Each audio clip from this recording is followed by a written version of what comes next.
കൂടുതൽ വളരെ ഗൗരവമായ മറ്റൊരു പ്രശ്നം വന്നിരിക്കുകയാണ്. ഫിനാൻസ് ഡിപ്പാർട്ട്മെന്റിലെ സീക്രട്ട് സെഷനിലെ ഡേറ്റ അടക്കം AI പ്ലാറ്റ്ഫോമുകൾ ഉപയോഗിച്ചിട്ടാണ് വിശകലനം ചെയ്തിട്ടുള്ളത്. ഈ 195 പേജ് വരുന്ന ഇത്രയും വലിയൊരു രേഖ ഒരാഴ്ചയിൽ താഴെ സമയം കൊണ്ട് തയ്യാറാക്കിയപ്പോൾ തന്നെ നമുക്ക് അത്ഭുതം തോന്നി, ഇതെങ്ങനെയാണ് തയ്യാറായി എന്നുള്ളത്.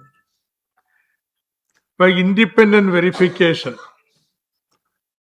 2 സാർവത്രികമായിട്ട് അംഗീകാരമുള്ള AI കണ്ടന്റ് ഡിറ്റക്ഷൻ ടൂൾസ് അതുപയോഗിച്ച് ഈ ഡോക്യുമെന്റ് പരിശോധിച്ചു കഴിഞ്ഞപ്പോ അല്ല സബ്സ്റ്റാൻഷ്യൽ പോർഷൻ, ഗണ്യമായൊരു ഭാഗം AI ജനറേറ്റഡ് ആണ്.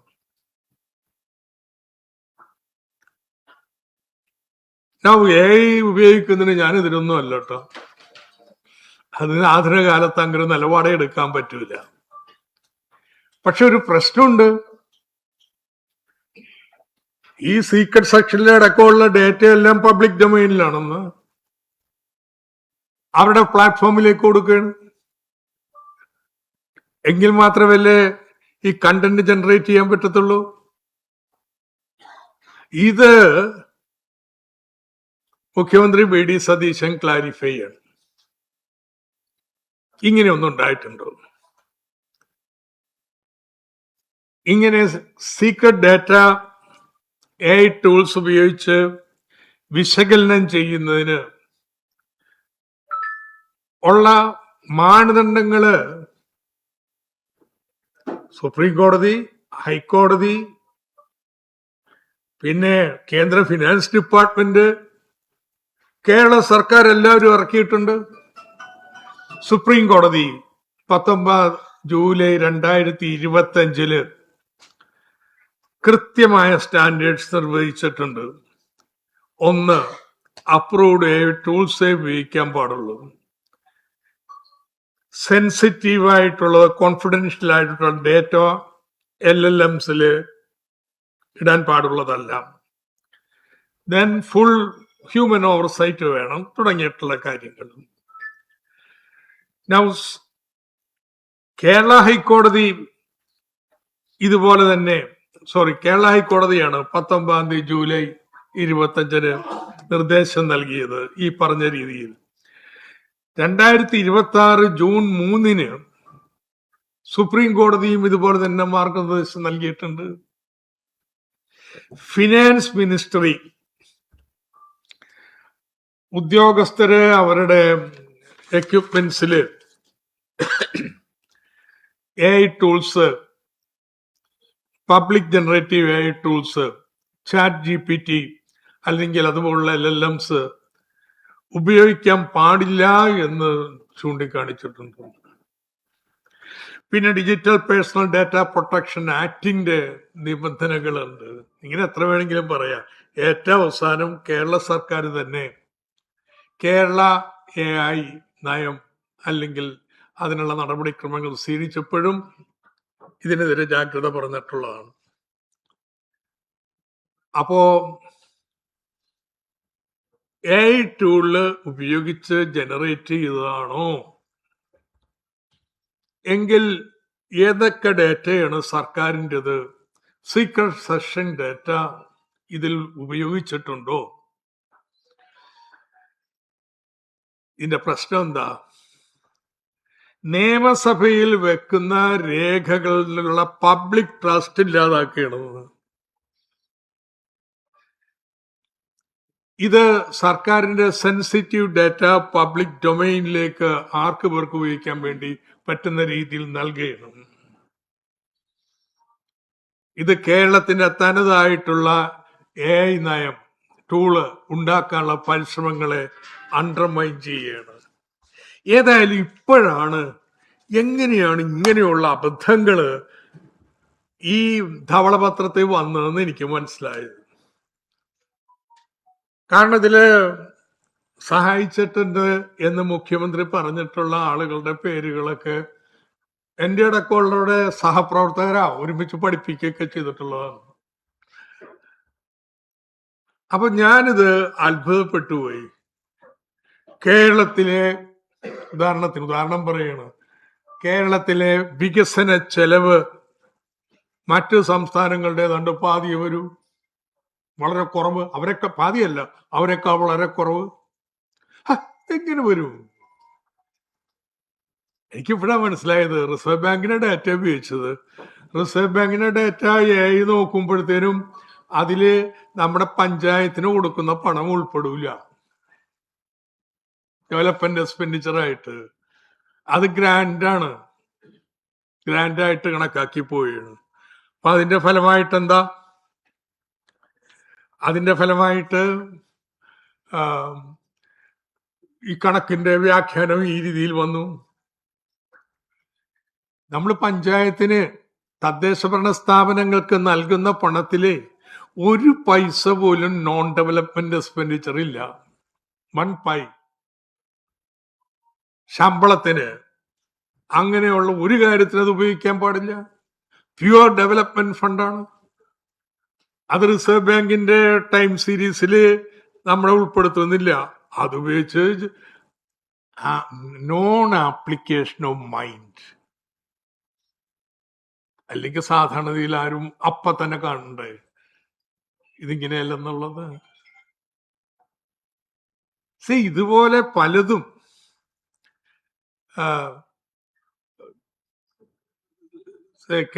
ഇത് എന്റെ ഏറ്റവും, ഞാനൊരു പത്രക്കുറിപ്പില് SC ST കൊടുക്കുന്നുണ്ട്. ഞാനത് എടുത്ത് പറയാൻ കാരണം വെച്ച് കഴിഞ്ഞാല്,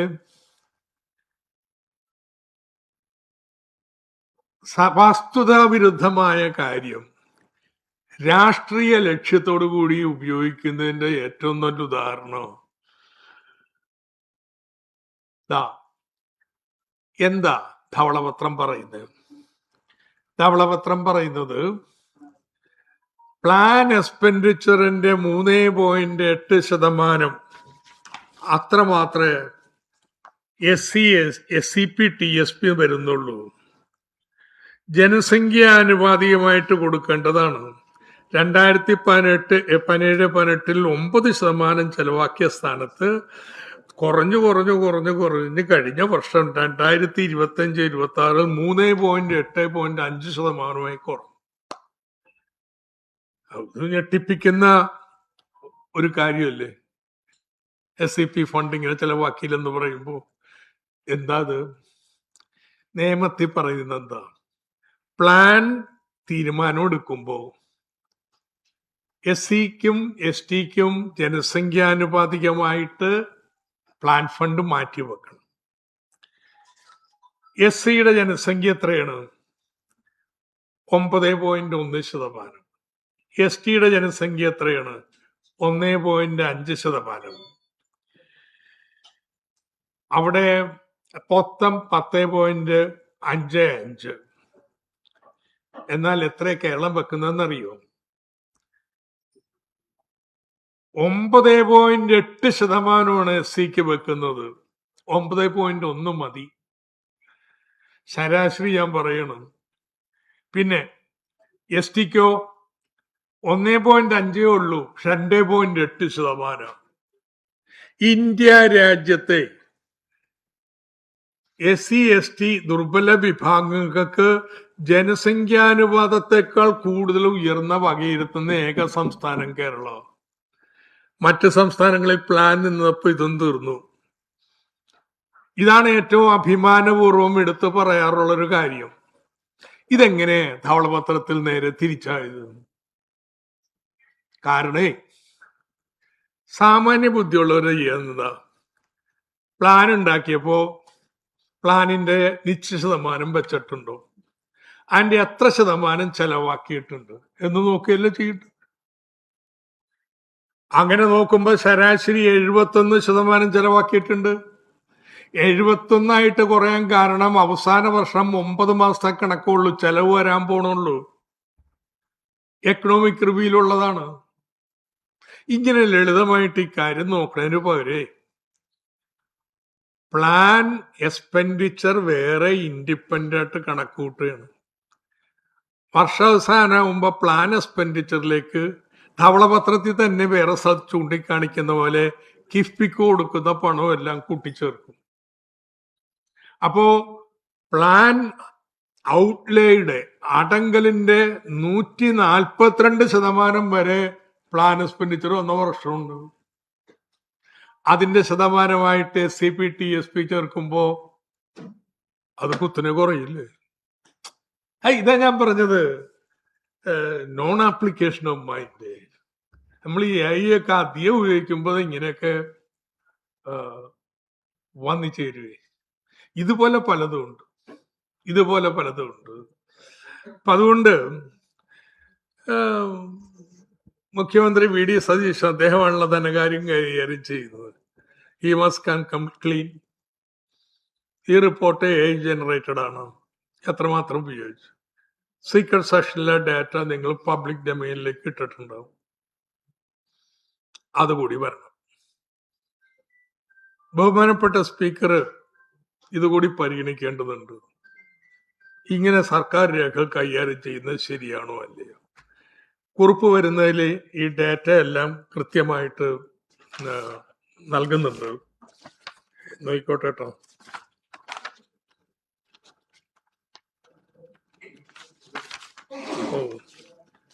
ഡാറ്റയില്ല. I put it in one of your, നിങ്ങളുടെ ആരുടെങ്കിലും ലക്കിടാം. ചോദ്യങ്ങളോട് ചോദിക്കാം. ഉറക്കെ ചോദിക്കണം. പ്ലാൻ എക്സ്പെൻഡിച്ചർ കിഫ്ബിയുടെയും മറ്റു ഏജൻസികളുടെയും ചേർത്തിട്ടാണ്, അങ്ങനെ ചേർത്തിട്ടാണ് പ്ലാൻ എക്സ്പെൻഡിച്ചർ വെരിഫിച്ച് കാണിക്കുന്നത് എന്നാണ് ആ വിമർശനം വെച്ചിട്ടുണ്ട്. പ്ലാൻ ഔട്ട്ലേ അംഗീകരിക്കുമ്പോൾ കിഫ്ബിക്ക് വേണ്ടി കൊടുക്കുന്ന ഗ്രാന്റ് ഒന്നും അത് ഉൾപ്പെടുന്നില്ല. ആ നോൺ പ്ലാൻ ആയിട്ടാണ് വെച്ചിരിക്കുന്നത്, ഗ്രാന്റ് ആയിട്ട് കൊടുക്കും. പക്ഷേ സമീപകാലത്തായിട്ട് കിഫ്ബിക്ക് നൽകുന്ന പണം പ്ലാൻ ചെലവിൽ ബുക്ക് ചെയ്യുന്നു. അങ്ങനെയാണ് പ്ലാൻ ഔട്ട്ലേക്കാൾ കൂടുതൽ ഉയർന്ന ചെലവിലേക്ക് എത്തിച്ചേരുന്നത്.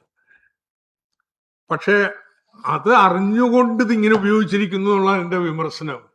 ഞാൻ ആ വിമർശനത്തിന് മറുപടി പറയാൻ ഇപ്പൊ നിൽക്കുന്നില്ല. പക്ഷെ അറിയാത്ത കാര്യമല്ല, അബദ്ധം അറിയാതെ പറ്റിപ്പോയതല്ല. അറിഞ്ഞുകൊണ്ട് SCTSP ഇതുമായിട്ട് വെച്ചിട്ട് കുറഞ്ഞിരിക്കണു എന്ന ആക്ഷേപം പറയുന്നത് പൊളിറ്റിക്സ് ആണെന്ന്.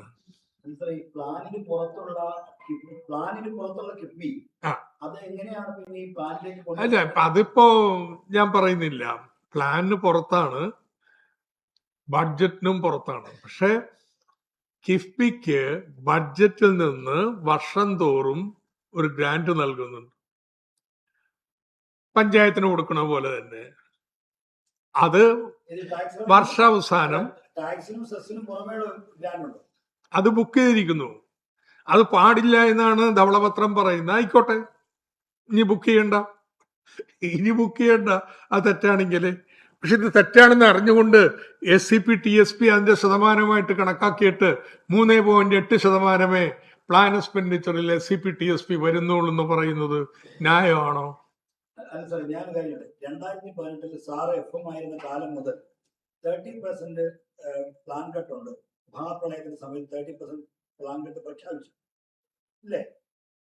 പിന്നീട് ഇങ്ങോട്ടുള്ള ബാക്കി കറസ്പോണ്ടിങ് കേസിലെല്ലാം പറയാതെയും പറഞ്ഞും പ്ലാൻ കട്ട് ഉണ്ടായിരുന്നു. ഈ തൊട്ടു മുമ്പുള്ള സാമ്പത്തിക വർഷം 50% പ്ലാൻ ഫണ്ടിൽ കട്ട് വരുത്തിയിട്ടുണ്ട്. എന്താ? പെൻഷൻ കൊടുക്കാനും മറ്റുള്ള. അപ്പോൾ എങ്ങനെയാണ് 150 ആവുന്നത്? എങ്ങനെയാണ്? നോക്കൂ, ദാറ്റ് ഈസ് നോട്ട് മൈ. എന്റെ ഇപ്പോഴത്തെ പ്രശ്നം അതേ അല്ല. അതെ, ധവളപത്രത്തിന്റെ പ്രശ്നമാണ്. അവർ പറയുന്നത് തെറ്റാണ്, ഇങ്ങനെ കണക്കൂട്ടിയത് തെറ്റ്. ശരി, പിന്നെ ആ തെറ്റിന്റെ ശതമാനമായിട്ട് ഇത് വെക്കേണ്ടതുണ്ട്. നമ്മൾ നോക്കുന്നത് എന്താ? പ്ലാൻ ഉണ്ടാക്കിയപ്പോൾ അതിന്റെ എത്ര ശതമാനം SCPTSPക്ക് വകയിരുത്തി, ആ വകയിരുത്തിയിൽ എത്ര ശതമാനം ചെലവായി. അത് ഈ പറയുന്ന പോലെയല്ല. പ്ലാനിൽ ജനസംഖ്യാനുപാതികമായി വെക്കേണ്ടതിനേക്കാൾ കൂടുതൽ വകയിരുത്തുന്ന സംസ്ഥാനമാണ്. അതിലൊരു വീഴ്ചയില്ല. ഞാൻ ലേനങ്ങള്, ചെലവുകള് അതിലേക്കൊക്കെ ഓരോന്നിലേക്കും പോകുന്നില്ല. But that is the fact. എന്തിനാ ഇങ്ങനെ ചെയ്യണത്? ഇത് ചെയ്യുന്നത് കൃത്യമായ രാഷ്ട്രീയ ലക്ഷ്യത്തോടെയാണ്. അതുകൊണ്ട് കണക്കിന് രാഷ്ട്രീയമില്ലെന്നൊന്നും പറഞ്ഞു വന്നേക്കരുത്. കൃത്യമായ രാഷ്ട്രീയ ലക്ഷ്യത്തോടെയാണ് ഇത് തയ്യാറാക്കിയിട്ടുള്ളത്. ഇത് നിയമസഭയെ തെറ്റിദ്ധരിപ്പിച്ചു എന്നുള്ളതിലേക്കുള്ള ആരോപണം. ഏതാ? നിയമസഭയെ തെറ്റിദ്ധരിപ്പിച്ചതാണ് വിധവളത്തിലൂടെ എന്ന് പറയാമോ? കേട്ടില്ല ഞാൻ. നിയമസഭയെ തെറ്റിദ്ധരിപ്പിച്ചതാണ് എന്ന് പറയാമോ? യെസ്, അതാണ് മുൻ ധനമന്ത്രി ബാലഗോപാൽ നിയമസഭയിൽ ക്രമപ്രശ്നമായിട്ട് ഉന്നയിച്ചിട്ടുള്ളത്. പ്രോപ്പർ പ്രൊസീജിയർ അനുസരിച്ച് തയ്യാറാക്കിയ രേഖയല്ല നിയമസഭയിൽ വച്ചിരിക്കുന്നത് എന്നാണ് അദ്ദേഹം പറഞ്ഞത്. അപ്പൊ അദ്ദേഹം പറഞ്ഞ വാദത്തിന് കുറച്ചുകൂടി ശക്തിപ്പെടുത്തുന്ന ഒന്നാണ് ഈ ഡോക്യുമെന്റ് തന്നെ ഗണ്യമായിട്ട് AI ജനറേറ്റഡ് ആണ് എന്ന് പറയുന്നത്. ഈ കേന്ദ്രം സംസ്ഥാനത്തിന് നൽകേണ്ട തുകയുടെ കുറവിനെ സംബന്ധിച്ച ഒരു പ്രതിവാദവും ഈ ധവളപത്രത്തിൽ പറയുന്നില്ല. ഒപ്പം തന്നെ നമുക്ക് ലഭിക്കാനുള്ള വരുമാനത്തെ കുറിച്ചും പറയുന്നില്ല. സമ്പൂർണ്ണ കടം പൊതുമേഖലാ സ്ഥാപനങ്ങൾ പൂർണ്ണമായി കടക്കീഴിലാണ് എന്ന തരത്തിലുള്ള ഒരു അവതരണമാണ് ഉണ്ടാകുന്നത്. അത് എന്തിനു വേണ്ടിയിട്ടായിരിക്കും? സ്വാഭാവികമായി ഇതൊരു പൊളിറ്റിക്കൽ സ്റ്റേറ്റ്മെന്റ് അല്ല എന്നാണ് മുഖ്യമന്ത്രി പറയുന്നത്. ഒന്ന്, ഈ കടം മേടിച്ച് മുടിഞ്ഞിരിക്കുകയാണെന്നുള്ള ഭയങ്കര ഒരു നരേറ്റീവ് ഉണ്ടാക്കി അതിന്റെ പുറത്താണ് അവരുടെ ക്യാമ്പയിൻ വന്നത്. കടം മേടിച്ചിട്ട് അതിന്റെ അടിസ്ഥാനത്തിൽ ചെയ്ത വികസന പ്രവർത്തനങ്ങളല്ല കണക്കിലെടുക്കേണ്ടത്. ഈ ഭരിക്കാൻ പോകുന്ന കുഞ്ഞിന്റെ പേരും വരാൻ പോകുന്ന കടത്തിന്റെ ഭാരത്തെക്കുറിച്ച് മനുഷ്യൻ വേവലാതിപ്പെടേണ്ടത് എന്നൊക്കെ ഒരു വേവലാതി നമ്മുടെ സംസ്ഥാനത്തുണ്ടായി. മറന്നു പോണത് എന്താ? ആര് ധനമന്ത്രിയായിരുന്നാലും, ഞാനായാലും ബാലഗോപാലായാലും ഇപ്പൊ VD സതീശനാണെങ്കിലും ഇഷ്ടം പോലൊന്നും വാരിക്കോരി വായ്പ എടുക്കാൻ പറ്റൂലെന്ന്. സംസ്ഥാന സർക്കാർ വായ്പ എടുക്കണമെങ്കിൽ കേന്ദ്ര സർക്കാർ അനുവദിച്ച പരിധിക്കുള്ളിൽ നിന്ന് കേന്ദ്ര സർക്കാർ അംഗീകരിച്ച നടപടിക്രമം അനുസരിച്ച് വായ്പ എടുക്കാൻ പറ്റുള്ളൂ. അങ്ങനെയാണ് ആര് ധനമന്ത്രിയായാലും നടക്കുന്നത്. അല്ല വാരിക്കോരിയൊന്നും എടുക്കാൻ പറ്റത്തില്ല. പിന്നെ ശതമാനം കൂട്ടുമ്പോൾ 3% കൂടുതൽ വരുമോ? നിങ്ങളുടെ ദേശീയ വരുമാനത്തിന്റെ വളർച്ചയുടെ വേഗതയും കൂടി അനുസരിച്ചിരിക്കും അതെങ്ങനെ വരും എന്നുള്ളത്. പിന്നെ പബ്ലിക് അക്കൗണ്ടിൽ ആദ്യം പറഞ്ഞതിനേക്കാൾ കൂടുതൽ പണം വന്നാലും ഈ 3% വരും. പക്ഷെ പിറ്റേ വർഷം കേന്ദ്ര സർക്കാർ പിടിക്കും, അധികമായി എടുത്തത് കുറയ്ക്കും. ആർക്കും പറ്റില്ല. ഇതാണ് യാഥാർത്ഥ്യം. എന്ന് മാത്രമല്ല, കേന്ദ്ര സർക്കാർ ഇങ്ങനെ എടുക്കാൻ പറ്റുന്ന വായ്പ കഴിഞ്ഞ 5 വർഷക്കാലം ഗണ്യമായിട്ട് കിഫ്ബിയുടെ പേരിലും മറ്റും വെട്ടിക്കുറച്ചത് കൊണ്ട് സാധാരണഗതിയിൽ UDFന്റെ ഭരണകാലത്ത് ഏതാണ്ട് 100% വർദ്ധിച്ച വായ്പ തുക കഴിഞ്ഞ ഈ സർക്കാരിന്റെ കാലത്ത് കേവലം 80%-ലേറെ മാത്രമേ വർദ്ധിച്ചുള്ളൂ. 100% ഇരട്ടിയായിട്ടില്ല. അപ്പൊ കുറവാ. ഈ നരേറ്റീവ് നേർ വിപരീതമാണ്. ഇത്രയും ഇതിനു വേണ്ടി സമയം ചെലവഴിക്കുമ്പോഴേ ഈ കേന്ദ്രത്തിൽ നിന്ന് കിട്ടാനുള്ള തുകയെക്കുറിച്ച് വല്ലതും പറയുന്നുണ്ടോ? കുടിശ്ശികയെ കുറിച്ച് ഞാൻ ധനകമ്മീഷന്റെ തീർപ്പ് പറയുന്നതിനെ കുറിച്ച് പറയുന്നതല്ല. അതല്ലാതെ കേന്ദ്രാവിഷ്കൃത പദ്ധതികൾ ഇങ്ങനെ എന്തെല്ലാം ഉണ്ട്. അതിൽ നിന്നെല്ലാം കൂടിയുള്ള തുക കേരളത്തിന് എത്രയെന്ന് നോക്കുമ്പോ 1.9% വരുന്നുള്ളൂ. അത് തന്നെ കുടിശ്ശിക. ഇത് ന്യായമാണോ എന്നൊന്ന് കർശനമായിട്ട് ചോദിക്കണ്ടേ? ഞാനൊരു ചോദ്യം ചോദിക്കട്ടെ. അതായത് കേരളത്തിന്റെ ഒരു പൊതുബോധത്തിൽ ഈ കടമെടുക്കുന്നത്, പൊതുകടം എടുക്കുന്നത് ഒരു അപരാധമാണെന്ന കാര്യം സന്നിവേശിപ്പിച്ചതിൽ ഇടതുപക്ഷത്തിന് ഉത്തരവാദിത്തമില്ല. ഉദാഹരണത്തിന് 2004-2006 കാലങ്ങളിൽ ഉമ്മൻചാണ്ടി ഭരിക്കുമ്പോൾ അന്ന് സാറ് പ്രതിപക്ഷ MLA ആണ്. ആ കാലത്ത് പൊതുകടം ഗണ്യമായി വർദ്ധിക്കുന്നതിന് ഏറ്റവും കൂടുതൽ ശ്രദ്ധിച്ചിട്ടുള്ളതും പ്രതികരിച്ചിട്ടുള്ളതും ഡോക്ടർ TM തോമസൈസക്കാണ്. പിന്നെ 2006-2015 വരുമ്പോൾ കടമെടുക്കാൻ ഞാൻ പറഞ്ഞത്, അന്ന് കടമെടുക്കുന്നത് വരുമ്പോൾ സാർ പെട്ടെന്ന് അതിന് ഫിനാൻഷ്യൽ കൺസർവേറ്റീവ്സ് ആണെന്ന് സാർ വിമർശിക്കുകയും ചെയ്യുന്നുണ്ട്. മറ്റുള്ളവർ വിമർശിക്കുമ്പോൾ ഞാൻ വളരെ കോൺസിസ്റ്റന്റ് ആണ്. കടമെന്ന് പറയുന്നത് സംസ്ഥാന സർക്കാരിന്റെ ന്യായമായിട്ടുള്ള ഒരു ബഡ്ജറ്റ് റെസീറ്റ് ആണ്. അത് ആര് ഭരിച്ചാലും ഭരിച്ചില്ലെങ്കിലും അങ്ങനെയാണ്. അങ്ങനെ ഒരു സർക്കാർ ഇവിടുത്തെ സർക്കാർ മാത്രമല്ലെന്ന്, ലോകത്തുള്ള മുഴുവൻ സർക്കാരും അങ്ങനെ വായ്പ ഒരു സർക്കാരിനും ഒരു ധനമന്ത്രിക്കും ഇഷ്ടം പോലെ വാരിക്കോരി എടുക്കാൻ പറ്റില്ല. കുറച്ചൊക്കെ ലീവേ ഉണ്ടായിരുന്നു പണ്ട് കൂടുതൽ എടുക്കാൻ. ഇപ്പോൾ വളരെ കർശനമാണ്. പബ്ലിക് അക്കൗണ്ട് വഴി നിങ്ങൾ ഡെപ്പോസിറ്റ് മേടിച്ചാലും ഇനിമേല് സർക്കാർ വായ്പയായിട്ട് കണക്കാക്കും. പൊതുമേഖലാ സ്ഥാപനം കിഫ്ബി എടുക്കുന്ന വായ്പയും ഞങ്ങൾ കണക്കാക്കും. ഇങ്ങനെ എന്തെങ്കിലും ഒരു ചെറിയ സ്വാതന്ത്ര്യം സംസ്ഥാനത്തിനുണ്ടെങ്കിൽ അതെല്ലാം പടിപടിയായിട്ട് ഇല്ലാതാക്കിയാണ്. അതിനെതിരായിട്ട് ഒരക്ഷരം ഉണ്ടാനായിട്ട് UDF തയ്യാറല്ല. UDF കേരളത്തിലെ ജനങ്ങളോട് പറയണം കേട്ടോ, എങ്ങനെയാണ് ഈ വികസന പ്രവർത്തനങ്ങൾ മുന്നോട്ട് കൊണ്ടുപോകാം. കിഫ്ബി അതിന്റെ പദ്ധതികള് സമയമുണ്ടല്ലോ, നമുക്ക് കാത്തിരിക്കാം. ഇപ്പോഴേ പറയണ്ട, സമയമെടുത്ത് പറഞ്ഞേച്ചാ മതി. ഇത് മുന്നോട്ട് കൊണ്ടുപോകണോ നമുക്ക്, അല്ലെങ്കിൽ ഇവിടെ അവസാനിപ്പിക്കണോ?